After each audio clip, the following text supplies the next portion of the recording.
Honestly, I'm passionate about helping children, adolescents, and adults that are dealing with depression and anxiety. It's such a difficult thing to deal with. It's paralyzing. And the reason I got into that was because of my own depression and anxiety. We have a family history of that, and I definitely dealt with that from probably the age of 13 to 27 or so.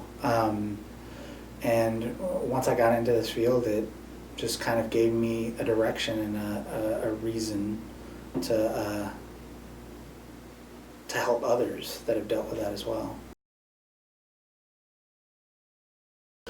Okay, how did I get here? It's kind of a long story. I've always had a fondness for working with kids. When I was in college, I worked with after-school care, summer camps.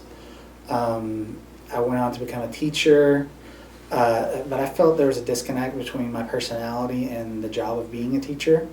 I really enjoyed the one-on-one time and building relationships with the children more than the actual standing in front of the class and directing children.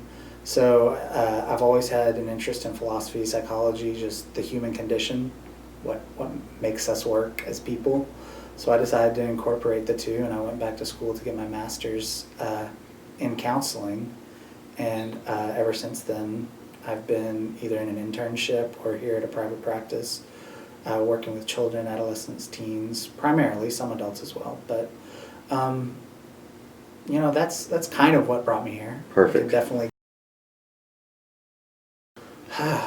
What makes a successful person in our field? I mean, that's tough because I see people that have such a wide variety of personalities and strengths that are successful.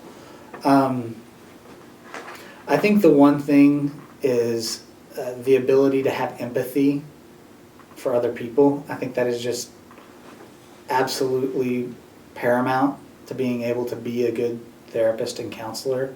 We're not here to judge, tell people what to do, fix all their problems. We're here to facilitate change in them.